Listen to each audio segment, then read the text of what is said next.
പിതാവിൻ്റെയും പുത്രൻ്റെയും പരിശുദ്ധാത്മാവിൻ്റെയും നാമത്തിൽ ആമേൻ.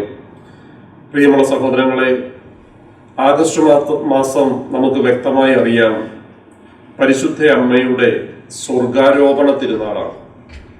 ആ വാക്ക് ശ്രദ്ധിക്കണം, സ്വർഗാരോപണം എന്ന് വെച്ചാൽ മാലാഖമാർ മാതാവിനെ സ്വർഗത്തിലേക്ക് ശരീരത്തോട് കൂടി തന്നെ എടുക്കുകയാണ്.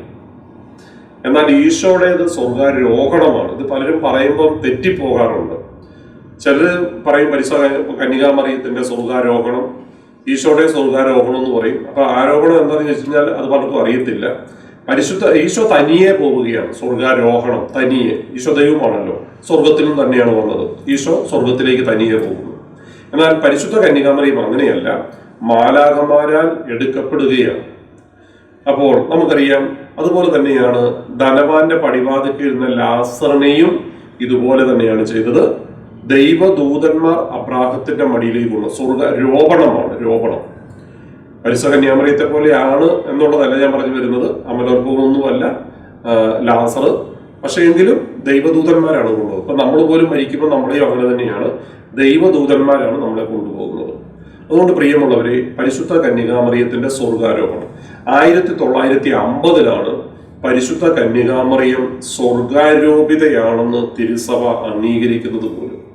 ചിലരൊക്കെ പരിശുദ്ധ അമ്മ ഏതോ വീട്ടില്, അല്ലെങ്കിൽ ആ ചേച്ചിക്ക്, അല്ലെ ആ കുട്ടിക്ക്, അല്ലെ ആ ചേട്ടന്, അല്ലെ യുവാവിന് അവിടെ ഇവിടെയൊക്കെ പരിശുദ്ധ അമ്മ പ്രത്യക്ഷപ്പെട്ടു, അല്ലെങ്കിൽ പഞ്ചശതം കൊടുത്തു, പരിശുദ്ധ അമ്മ അല്ലെങ്കിൽ തേൻ ഒഴുകുന്നു, അവരുടെ രൂപത്തെ കൂടെ തേൻ ഒഴുകുന്നു, ഒത്തിരി മെസ്സേജുകൾ പറയുന്നു, കുന്തിരിക്കത്തിന്റെ മണം വരുന്നു, ജപമാല കൊണ്ടുപോയി കൊടുത്തു.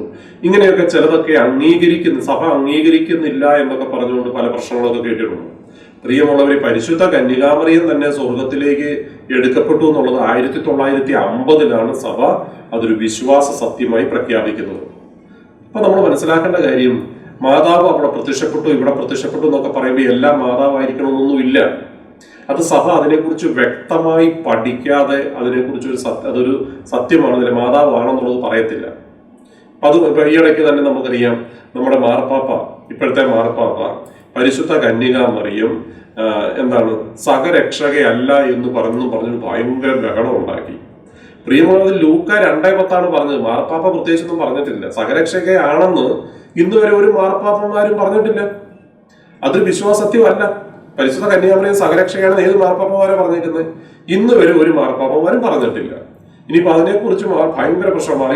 മാർപ്പാപ്പ അന്തിക്രിസ്തുവാണ്, ഇങ്ങനെയൊക്കെ പറഞ്ഞുകൊണ്ട് പല രീതിയിൽ പറയുന്നുണ്ട്. നമ്മളൊരു കാര്യം മനസ്സിലാക്കണം, ലൂക്ക 2:10 എന്താ പറയുന്നത്? ഇതാ സകല ജനത്തിനും വേണ്ടിയുള്ള സന്തോഷത്തിന്റെ സദ്വാർത്ത ഞാൻ നിങ്ങളെ അറിയിക്കുന്നു, നിങ്ങൾക്കായി ഒരു രക്ഷകനേ ഉള്ളൂ, വീണ്ടും ഒരു രക്ഷകയൊന്നുമില്ല.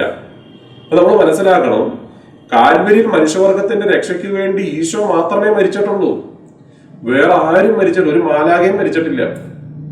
അപ്പോൾ അതുകൊണ്ടാണ് മാർപ്പാപ്പ അങ്ങനെ പറഞ്ഞത്. കാരണം ഇന്ന് ഒരു മാർപ്പാപ്പന്മാര് പോലും ഇന്ന് വരെ പരിശുദ്ധ കന്യാമറിയം 4 വിശ്വാസ സത്യങ്ങളെ മാതാവിനെ കുറിച്ചുള്ളൂ. പരിശുദ്ധ കന്യകാമറിയം അമലോത്ഭവമാണ്, ദൈവമാതാവാണ്, നിത്യകന്യകയാണ്, സ്വർഗാരോപിതയാണ്. 4 ഉള്ളൂ. ഇനി അതിന്റെ കൂടെ ഒരെണ്ണം ഇല്ല. അപ്പൊ അതുകൊണ്ട്, കാരണം യേശുവാണ് നമ്മളെ രക്ഷിച്ചത്, യേശുവാണ് നമുക്ക് വേണ്ടി കാൽവരിയിൽ മരിച്ചത്. ഇനി അതിനോട് ചേർന്ന് പരിശുദ്ധ കന്യാമറിയം നിന്നു എന്നുള്ള സത്യമാണ്, സഹകരിച്ചു എന്നുള്ള ശരിയാണ്. അപ്പൊ അതുകൊണ്ട് മാർപ്പാപ്പനെ കുറിച്ച് നമ്മൾ ഓരോന്ന് പറയുമ്പോൾ നമ്മൾ വളരെ ശ്രദ്ധിക്കണം. എന്താണ് പറഞ്ഞത്? വചനം തന്നെയാണ് പറഞ്ഞത്, വേറൊന്നും പറഞ്ഞിട്ടുമില്ല.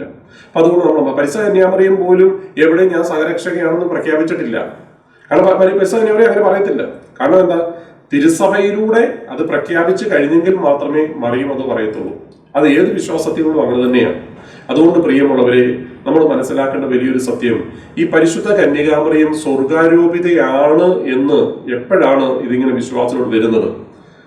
അപ്പസ്തോലന്മാരുടെ കാലഘട്ടങ്ങളിൽ യേശുക്രിസ്തുവിന്റെ മരിച്ചുയർത്തെഴുന്നേറ്റ് പോയതിനൊക്കെ ശേഷം പരിശുദ്ധ കന്യകാമറിയമാണ്, നമുക്കറിയാം അപ്പസ്തോലർ 1:14 ഈ അപ്പസ്തോലന്മാരോട് ചേർന്നിരുന്ന് പ്രാർത്ഥിച്ചൊക്കെ ഇവര് കൂടുതൽ സ്വർഗത്തിൽ നിന്ന് അഗ്നിയുടെ രൂപത്തില് ഇവരുടെ മേൽ പരിശുദ്ധാത്മാവ് ഇറങ്ങി വരികയും ശക്തിപ്പെടുകയും ഒക്കെ ചെയ്യുന്നത് നമുക്കറിയാം. ഈ പരിശുദ്ധ കന്യകാമറിയം മരിച്ചു കഴിഞ്ഞപ്പോൾ പത്രോസും യോഹന്നാനും ഒക്കെ ചേർന്ന് പരിശുദ്ധ കന്യകാമറിയത്തിന്റെ ബോഡി അടക്കം ചെയ്തു. പരിശുദ്ധ കന്യകാമറിയം മരിച്ചു. മരിച്ചതിന് ശേഷം ഈ തോമാസ് ലീഹ നമ്മുടെ ഭാരതത്തിലോട്ടുള്ള യാത്രയിലാണ്, ഇങ്ങോട്ട് സുവിശേഷം പ്രഘോഷിക്കാൻ വേണ്ടി പോന്നിരിക്കുകയാണ്. അപ്പോൾ പരിശുദ്ധ കന്യകാമറിയത്തിന്റെ മരണത്തെക്കുറിച്ച് തോമാസ് ലീഹയെ അറിയിച്ചു കഴിഞ്ഞപ്പോൾ തോമാസ് ലീഹ മാതാവിനെ കാണാൻ വേണ്ടി പോവുകയാണ്. കാരണം ഈ തോമാസ് ലീഹ വലിയൊരു മാതൃഭക്തനായിരുന്നു, മരീഭക്തനായിരുന്നു, പരിശുദ്ധയോട് വലിയ ഇഷ്ടമായിരുന്നു. അവൻ ലോക ചരിത്രത്തിൽ ആദ്യമായി മാതാവിന്റെ ഫോട്ടോ വരയ്ക്കുന്നത് നമ്മുടെ ലൂക്കയാണ്. ലൂക്ക ഈശോയുടെ ശിഷ്യൻ, അപ്പസ്തലന്മാരിൽപ്പെട്ട വ്യക്തിയല്ല. ലൂക്ക ഒരു വിജാതീയനാണ്, പൗലോസ് ലീഹയുടെ ശിഷ്യനാണ്. ആ ലൂക്ക 1:1 വായിക്കുമ്പോൾ നമുക്കറിയാം. ലൂക്ക യേശുവിനെ കണ്ടിട്ട് പോലും ഇല്ലാത്ത വ്യക്തിയാണ്, വിജാതീയനാണ്, പൗലോസ് ലീഹയുടെ ശിഷ്യനാണ്. ഈ ലൂക്കയാണ് പരിശുദ്ധ കന്യകാമറിയത്തിന്റെ ഫോട്ടോ ലോക ചരിത്രത്തിൽ ആദ്യമായി വരയ്ക്കുന്നത്. എന്നാൽ മാതാവിനെ ലൂക്ക കണ്ടിട്ടുണ്ട്. അതുകൊണ്ടാണ് നമ്മൾ മാതാവിനെ കുറിച്ച് നമ്മൾ വായിക്കുമ്പോഴൊക്കെ നമ്മൾ പരിശുദ്ധ കന്യകാമറിയം എല്ലാം ഹൃദയത്തിൽ സംഗ്രഹിച്ചു വെച്ചു. എന്തിനു വേണ്ടി? സഭാപിതാക്കന്മാർ ഇങ്ങനെയാ പറയുന്നത്, യേശുവിനെ കാണാത്ത ലൂക്കായിക്ക് പറഞ്ഞു കൊടുക്കാൻ വേണ്ടി മറിയം എല്ലാ ഹൃദയത്തിലും സംഗ്രഹിച്ചു വെച്ചു. ഇതിൽ മിസ് അൽഫോൻസ് ലിഗോരി പറയുന്ന മറ്റൊരു കാര്യമുണ്ട്. മിസ് അൽഫോൻസ് ലിഗോരി പറയുന്നത് ഇങ്ങനെയാണ്: പഴം ആവശ്യമുള്ളവർ വൃക്ഷത്തിന്റെ അടുക്കിലേക്ക് വരുന്നു, യേശുവിനെ ആവശ്യമുള്ളവർ മറിയത്തിന്റെ അടുക്കിലേക്കും. അങ്ങനെയാണ് നമ്മുടെ പൗലോസ് ലീഹയുടെ ശിഷ്യനായ ലൂക്ക, വിജാതീയനായ ലൂക്ക, ഈ പരിശുദ്ധ കന്യകാമറിയത്തെ കുറിച്ച് വ്യക്തമായി ലൂക്ക സുവിശേഷത്തിൽ അപ്പോസ്തല പ്രവർത്തനം എഴുതിയതും നമ്മുടെ ലൂക്ക തന്നെയാണ്. പ്രിയമുള്ളവരെ, ഈ തോമാസ് ലീഹ മാതാവ് മരിച്ചു എന്നറിഞ്ഞുകൊണ്ട് തിരിച്ചു വന്നു കഴിഞ്ഞപ്പം നമ്മുടെ തോമാസ് ലീഹ മാതാവിനെ കാണണം എന്ന് പറഞ്ഞുകൊണ്ട് കല്ലറ തുറക്കാൻ വേണ്ടി ആവശ്യപ്പെടുകയാണ് യോഹന്നാനോടും നമ്മുടെ പത്രോസ് ലീഹയോടും. വാശി പിടിക്കുകയാണ്, കണ്ടേ പറ്റുള്ളൂ. അവര് പറഞ്ഞു അടക്കം 3-ാം ദിവസമാണ്. നമുക്കറിയാം, ലാസറിന്റെ കല്ലറയ്ക്ക് 4-ാം ദിവസം ചെല്ലുമ്പോൾ തന്നെ മർത്തയും മറിയും പറയുന്നുണ്ട് ഭയങ്കര ദുർഗന്ധം വരും, കാരണം 4-ാം ദിവസമാണ്, ചീഞ്ഞഴുകിയിരിക്കുകയാണ്. എന്നാൽ ഇത് 3-ാം ദിവസമാണ്. ഇവിടെ വാശി പിടിക്കുക. നമുക്കറിയാം, തോമാസ് ലീഹ യേശു മരിച്ചു ഉയർത്തെഴുന്നേറ്റു എന്ന് പറഞ്ഞപ്പോഴും അവിടെ തോമാസ് ലീഹ ഇല്ലായിരുന്നു. തോമാസ് ലീഹ പുറത്തു പോയിരിക്കുമായിരുന്നു. നമ്മൾ ഈ തോമാസ് ലീഹയെ കുറിച്ച് അല്പമൊന്നും ചിന്തിക്കുന്നതല്ല. യോഹന്നാൻ 11-ാം അധ്യായം 16-ാം തിരുവചനത്തില് തോമാസ് ലീഹ പറയുന്നുണ്ടല്ലോ, അവരോടുകൂടെ പോയി നമുക്ക് മരിക്കാം. ഈ തോമാസ് ലീഹയുടെ ധീരതയെ കുറിച്ച് നമ്മൾ അല്പമൊന്നും ചിന്തിക്കുന്നത് നല്ലതാണ്. വെറുതെ തോമാസ് ലീഹ എന്ന് പറഞ്ഞാൽ പോരല്ലോ. ഈ അപ്പസ്തോലന്മാര് പത്രോസും യോഹന്നാനും മത്തായിയും ടീമുകളെല്ലാം അന്ത്രയോസ് അടക്കം കഥ കടച്ച് പേടിച്ച് വിറച്ച് ഇരിക്കുന്ന സമയത്താണ് ഈശോ അവിടെ പ്രത്യക്ഷപ്പെടുന്നത്. അപ്പൊ അവിടെ തോമാസ് ലീഹ ഇല്ലായിരുന്നു. നിങ്ങൾ ചിന്തിച്ചു നോക്കിയ പ്രിയമുള്ളവരെ, തോമാസ് ലീഹ അപ്പസ്തോലന്മാരെല്ലാം ബാക്കിയുള്ളവരെല്ലാം പേടിച്ച് വിറച്ചിരിക്കുമ്പോൾ ഇങ്ങനെ ഭക്ഷണം മേടിക്കാൻ വേണ്ടി പുറത്തു പോയി എന്നാണ് പറയപ്പെടുന്നത്. അപ്പൊ ഒറ്റയ്ക്ക് വേറെ ആരെയും കൂട്ടിന് കൂട്ടാതെ ഒറ്റയ്ക്ക് ഭക്ഷണം മേടിക്കാൻ ഈ പേടിച്ച് വിറച്ച് കഥ കടച്ചിരിക്കുമ്പോൾ തോമാസ് ലീഹ പുറത്തു പോകണമെങ്കിൽ തോമാസ് ലീഹയുടെ ധൈര്യം എന്താ? നമ്മളൊന്ന് ചിന്തിക്കുന്ന നല്ലതാണ്. ഈ തോമാസ് ലീഹയാണ് തിരിച്ചു വന്നപ്പോൾ ഈശോ പ്രത്യക്ഷപ്പെട്ടെന്ന് പറഞ്ഞ് മറ്റപ്പസ്തോലന്മാർ പറയുമ്പോൾ വാശി പിടിക്കുന്നു, എനിക്ക് അവനെ കാണണം, അവന്റെ വിലാപിൽ, അവന്റെ മുറിവിൽ എനിക്ക് കൈവിരലിടണം. ഇതുപോലെ ഈ തോമാസ് ലീഹ പരിശുദ്ധി അമ്മ മരിച്ചു കഴിഞ്ഞപ്പോഴും മാതാവിന്റെ ബോഡി കാണാൻ വേണ്ടി ആവശ്യപ്പെടുകയാണ്. അങ്ങനെ നിർബന്ധം സഹിക്കവയ്യാതെ പരിശുദ്ധ അമ്മയുടെ ആ കല്ലറ നമ്മുടെ പത്രോസ് ലീഹയും യോഹന്നാസ് ലീഹയും കൂടെ തുറക്കുകയാണ്. അപ്പോഴാണ് കാണുന്നത് അവിടെ പരിശുദ്ധ കന്യകാമറിയത്തിന്റെ ശരീരം അവിടെ ഇല്ല, ഒരു കച്ച മാത്രമേ കിടപ്പുള്ളൂ. ഇത് നമ്മുടെ കേരളത്തിൽ ഇടത്തുവ പള്ളിയിലും മണ്ണാർക്കാടല്ല, പാലക്കാടാണ് മണ്ണാർക്കാട്, കോട്ടയം ജില്ലയിൽ തന്നെയുള്ള മണർക്കാട് എന്ന് പറയുന്ന പള്ളിയിലും പരിശുദ്ധ അമ്മയുടെ തിരുക്കച്ചയുടെ തിരുനാൾ ആഘോഷിക്കുന്നുണ്ട്. ഇങ്ങനെയാണ് പരിശുദ്ധ കന്യകാമറിയം ശരീരത്തോടുകൂടി തന്നെ ഉയർക്കപ്പെട്ടു എന്നുള്ള വിശ്വാസത്തിലേക്ക് വരുന്നത്. ഈ തോമാസ് ലീഹ നിർബന്ധിച്ച് പെട്ടി തുറക്കുമ്പോൾ പരിശുദ്ധ അമ്മയുടെ കല്ലറയിൽ എന്തേ ഉള്ളൂ? പെട്ടിക്കകത്ത് കച്ച മാത്രമേ ഉള്ളൂ. പ്രിയമുള്ളവരെ, നമ്മൾ മനസ്സിലാക്കണം, പരിശുദ്ധ കന്യകാമറിയത്തിന്റെ ശരീരം എന്ന് പറയുന്നത് അമലോത്ഭവമായ ഒരു പാപം പോലും ചെയ്യാത്ത വ്യക്തിയുടെ ശരീരമാണ്. അത് സ്വർഗത്തിലേക്ക് ദൈവം മാലാഖമാരാൽ വണങ്ങപ്പെടാൻ വേണ്ടി കൊണ്ടുപോവുകയാണ്. അപ്പൊ നമുക്കും അറിയാലോ, നമ്മുടെ വിശ്വാസം അത് തന്നെയാണ്. നമ്മൾ എന്ത് ചെയ്യും? മരിച്ചതിന് ശേഷം നമ്മൾ എന്ത് ചെയ്യും? വീണ്ടും ഉയർക്കപ്പെടും. അപ്പൊ അതുകൊണ്ട് നമ്മൾ മനസ്സിലാക്കുക, പരിശുദ്ധ കന്യകാമറിയത്തിന്റെ ശരീരം എന്ന് പറയുന്നത് യേശുവിന്റെ ശരീരം തന്നെയാണ്. യേശു ശരീരം സ്വീകരിച്ച പരിശുദ്ധ കന്യകാമറിയത്തിൽ നിന്നാണ്. നമ്മൾ വിശ്വാസ പ്രമാണത്തില് മറ്റൊരു ക്ലാസ്സിൽ നമ്മൾ കേട്ടായിരുന്നു, യേശുവിന്റെ ശരീരം മറിയത്തിന്റെ ശരീരമാണ്. നമ്മളത് കത്തോലിക്ക സഭയുടെ വിശ്വാസ പ്രമാണത്തിൽ നമ്മൾ ദിവസവും ചൊല്ലി പ്രാർത്ഥിക്കുന്നതല്ലേ, പരിശുദ്ധ കന്യകാമറിയത്തിൽ നിന്ന് ശരീരം സ്വീകരിച്ച് ഉണ്ടോ? നമ്മൾ ദൃശ്യവും അദൃശ്യവുമായി എന്നുള്ള വിശ്വാസ പ്രമാണത്തിൽ ചൊല്ലുന്ന കാര്യമാണ്. യേശുക്രിസ്തു ശരീരം സ്വീകരിച്ച പരിശുദ്ധ കന്യകാമറിയത്തിൽ നിന്ന് ശരീരം സ്വീകരിച്ചു. അല്ലെങ്കിൽ വിശ്വാസ പ്രമാണം മാറ്റണം. അപ്പൊ അതുകൊണ്ട് അതിൽ വ്യക്തമായി പറഞ്ഞു വെച്ചിരിക്കുക. കത്തോലിക്കാ സഭയുടെ വിശ്വാസ പ്രമാണം നമ്മൾ ചിന്തിച്ചു നോക്കി, അത് 12 അപ്പസ്തലന്മാരിൽ നിന്ന് വന്ന വകുപ്പുകളാണത്. 12 ആ വിശ്വാസം, ആ സത്യങ്ങൾ. അപ്പൊ അതുകൊണ്ട് നമ്മളത് വിശ്വസിച്ചേ പറ്റുള്ളൂ. അപ്പൊ അതുകൊണ്ട് വ്യക്തമായി യേശുക്രിസ്തു ശരീരവും രക്തവും സ്വീകരിച്ച പരിശുദ്ധ കന്യാമറിയത്തിൽ നിന്നാണ്. അപ്പൊ അതുകൊണ്ട് പ്രിയമുള്ളവരെ നമ്മൾ മനസ്സിലാക്കണം, പരിശുദ്ധ കന്യകാമറിയം ആ ശരീരം ഭൂമിയിൽ അഴുകാൻ ദൈവം വിട്ടുകൊടുത്തില്ല. ആ ശരീരം അങ്ങനെ തന്നെ 1950 ഇത് ഇത്രയും നാളായിട്ട് പോലും നോക്കി, എത്രയോ വർഷങ്ങൾ മുമ്പ് 1950 പരിശുദ്ധ കന്യാമറിയം സ്വർഗാരോപിതയാണെന്ന് സഭ അത് വിശ്വാസ സത്യമായിട്ട് പ്രഖ്യാപിക്കുന്നത്. ഇത് നമ്മൾ വിശ്വസിച്ചേ പറ്റുള്ളൂ.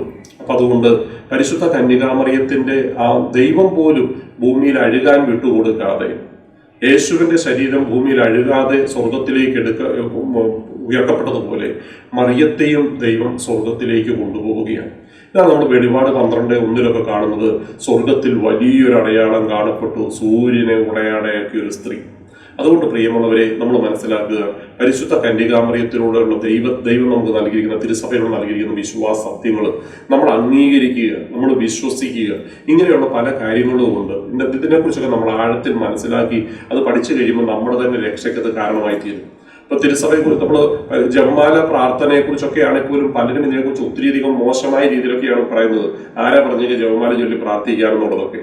പ്രിയമുള്ളവരെ, യോഹന്നാൻ 15:7 പറയുന്നുണ്ട്, നിങ്ങൾ എന്നിൽ വസിക്കുകയും എൻ്റെ വചനം നിങ്ങളിൽ നിലനിൽക്കുകയും ചെയ്യുന്നുവെങ്കിൽ ഇഷ്ടമുള്ളത് ചോദിച്ചു കൊള്ളുക. ഈ ആദ്യത്തെ 2 കണ്ടീഷനുണ്ട്. നിങ്ങൾ എന്നിൽ വസിക്കണം, എൻ്റെ വചനം നിങ്ങളിൽ നിലനിൽക്കണം. പരിശുദ്ധ കന്യകാമറിയം മറിയത്തെ ആ വചനത്തെ നോക്കിക്കേ, നിങ്ങൾ എന്നിൽ വസിക്കണം. മറിയം ദൈവത്തിൽ തന്നെ വസിച്ച വ്യക്തിയാണ്. അതോടൊപ്പം തന്നെ ആ വചനം നിങ്ങൾ നിലനിൽക്കണം. വചനമാകുന്ന യേശുവിന് ജന്മം കൊടുത്തു പോലും മറിയുമോ. അപ്പൊ അങ്ങനെയെങ്കിൽ മറിയം എന്ത് ചോദിച്ചാലും എന്ത് ചെയ്യും? അതുകൊണ്ടാണ് കാനായിലും ഒക്കെ ദൈവം ഇടപെടുന്നതിന്റെ ഒരു കാരണം. എന്ത് ചോദിച്ചാലും, കാരണം വചനം മാംസം ധരിക്കപ്പെട്ടത് മറിയത്തിലാണ്. വചനത്തിന് അപ്പുറത്തേക്ക് ഒരു ജീവിതം മറിയത്തിലില്ല. നമ്മളെപ്പോലെയല്ല. നമ്മൾക്ക് ദൈവത്തിന് നമ്മളിൽ അത്ര വലിയൊരു വിശ്വാസം ഒന്നുമില്ല. ഇത്രമാത്രം ദൈവം വിശ്വസിച്ച മാലാഖമാർ പോലും താണു വണങ്ങുന്ന, മാലാഖമാരുടെ രാജ്ഞിയായി, സ്വർഗത്തിലെ സകല വിസ്തരുടെ അമ്മയായി ഇന്നും പരിശുദ്ധ കന്യകാമറിയം അവിടെ ഇരിക്കുകയാണ്. അതുകൊണ്ട് പ്രിയമുള്ളവരെ, സാത്താൻ അങ്ങേയറ്റം വെറുക്കുന്ന ഒരു വ്യക്തിയാണ് പരിശുദ്ധ കന്യകാമറിയം. മറിയത്തോട് ചേർന്ന് നിൽക്കുന്നത് സാത്താൻ ഇഷ്ടമല്ല. കാരണം സാത്താന്റെ പദ്ധതികളെല്ലാം ദൈവത്തിന്റെ പദ്ധതി തകർത്ത സാത്താനാണ്. ഈ സാത്താന്റെ പദ്ധതിയെ തകർത്തത് മറിയത്തിലൂടെ ഈശോ വഴിയാണ്, പക്ഷെ മറിയത്തിലൂടെയാണ്. അതുകൊണ്ട് പ്രിയമുള്ളവരെ, ആ മറിയത്തോട് ചേർന്ന് നിൽക്കുമ്പോൾ നമുക്കും അനുഗ്രഹങ്ങളാണ് നമുക്ക് കിട്ടുന്നത്. നമുക്കും ആ ഈശോയുള്ള വലിയ സ്നേഹത്തിലേക്ക് നമുക്ക് അടുക്കാനായിട്ട് സാധിക്കും. ഇപ്പൊ എൻ്റെ ഒരു ജീവിതത്തെ കുറിച്ച് പറയുവാണെങ്കിൽ ഒരു ഒറ്റ ഉദാഹരണം പറയാം. ഞാൻ ഈ ആദ്യകാലങ്ങളിലൊക്കെ എൻ്റെ വീടിൻ്റെ അയലോക്കത്തൊക്കെയുള്ള പെന്തക്കോസ് സഭയോടൊക്കെ, കത്തോലിക്ക സഭയിൽ ചേർന്നവരൊക്കെ മാതാവിനെ കുറിച്ച് പറയുമ്പോൾ എനിക്കൊന്നും പറയാൻ അറിയത്തില്ലായിരുന്നു. ബൈബിളിനെ കുറിച്ച് ഒന്നും അറിയില്ല, മത്തായിയുടെ സുവിശേഷം എവിടെയാണെന്ന് അറിയത്തില്ല, ഒന്നും അറിയത്തില്ല. പക്ഷെ എനിക്ക് ഭയങ്കര ദേഷ്യം വരുമായിരുന്നു മറിയത്തെക്കുറിച്ച് പറയാൻ. കാരണം ഈ മറിയത്തിന് അത്ര ഇഷ്ടമുണ്ടായിരുന്നു. മറ്റുള്ളവരൊക്കെ പറയുന്നത് കേട്ടിട്ടുണ്ടെങ്കിൽ പോലും എനിക്കത് പറയാൻ ബൈബിളിൽ അറിയത്തില്ലായിരുന്നു. പിന്നെ ഞാൻ നാടുകളോളം പരിശുദ്ധ അമ്മയോടും ഈശോയോടും പ്രാർത്ഥിക്കുമായിരുന്നു, എന്നെ അമ്മയെക്കുറിച്ച് പറയാൻ എന്നെ പഠിപ്പിക്കണമേ.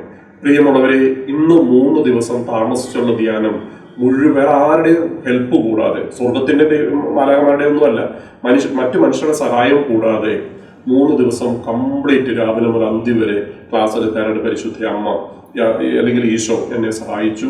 അപ്പൊ അതുകൊണ്ട് പറയുകയാണ്, പ്രിയമുള്ളവരെ, പരിശുദ്ധ അമ്മയോട് ചേർന്ന് നിൽക്കുക. അത് നമ്മുടെ വിജയത്തിന് കാരണമാവും, നമ്മുടെ ഉയർച്ചയ്ക്ക് കാരണമാവും, നമ്മളെ തകർക്കുന്ന സാത്താന്റെ തകർച്ചയ്ക്കും അത് കാരണമാവും. അതിലൂടെ നമുക്ക് പരിശുദ്ധ അമ്മയോട് ചേർന്ന് നമുക്ക് വിജയിക്കാം. പിതാവിന്റെ പദ്ധതി മറിയത്തിലൂടെ ജയിച്ചതുപോലെ നമുക്കും ജയിക്കാം. മറിയം സ്വർഗാരോഹണം ചെയ്ത വഴി സ്വർഗത്തിലെത്തിയിരിക്കുന്ന പോലെ നമുക്കും അവിടെ എത്താൻ സാധിക്കും. മറിയം അതിന് നമ്മളെ സഹായിക്കും. ഈശോ നമ്മളെ അനുഗ്രഹിക്കട്ടെ. ആമേൻ.